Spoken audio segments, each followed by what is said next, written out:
പ്രിയപ്പെട്ട അപ്പച്ചന്മാരെ, അമ്മച്ചിമാരെ, സഹോദരങ്ങളെ, കുഞ്ഞുമക്കളെ, എല്ലാവർക്കും ദൈവ അനുഗ്രഹം നിറഞ്ഞ സമാധാനത്തിൻ്റെ ഒരു ശുഭദിനം ആശംസിക്കുന്നു, പ്രാർത്ഥിക്കുന്നു.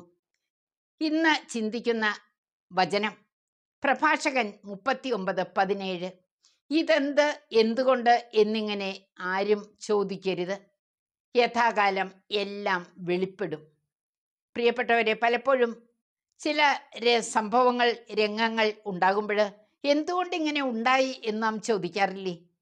പക്ഷേ ദൈവം അനുവദിക്കാത്തതൊന്നും നമ്മുടെ ജീവിതത്തിൽ സംഭവിക്കുകയില്ല എന്ന ആ ഉത്തമ ബോധ്യം നമുക്കുണ്ടാകട്ടെ എന്ന് പ്രാർത്ഥിക്കുന്നു. സ്നേഹമുള്ളവരെ, ഈ ജൂലൈ 28 അൽഫോൻസയുടെ തിരുനാൾ ആഘോഷിക്കുന്നു.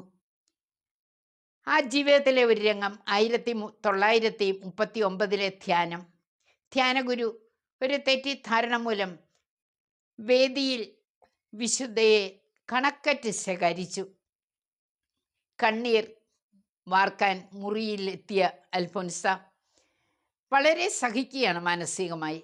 എന്നാൽ 2 ദിവസം കഴിഞ്ഞ് ആ ധ്യാനഗുരു ഒരു ചെറിയ സമ്മാനവുമായി മുറിയിലെത്തി. സമ്മാനം വേണ്ട എന്ന് പറഞ്ഞപ്പോൾ, എന്നോട് ക്ഷമിച്ചു എന്നതിൻ്റെ അടയാളമായി ഈ സമ്മാനം സ്വീകരിക്കണമെന്ന് പറഞ്ഞു. സ്നേഹമുള്ളവരെ, നമ്മുടെ കൊച്ചു ജീവിതത്തിൽ ഇങ്ങനെയുള്ള ചില ദുരന്തങ്ങൾ കടന്നു വരാറില്ലേ?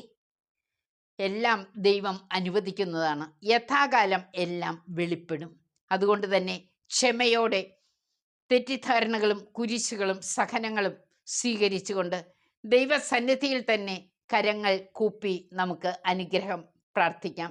ഇന്നേ ദിനം നിങ്ങൾക്ക് ദൈവത്തിൻ്റെ കൃപ നിറഞ്ഞ ദിനമാകട്ടെ എന്ന് പ്രാർത്ഥിക്കുന്നു. എല്ലാവരെയും ദൈവം കാണുന്നുണ്ട്, വീക്ഷിക്കുന്നുണ്ട്, അനുഗ്രഹിക്കുന്നുണ്ട്. നന്ദി.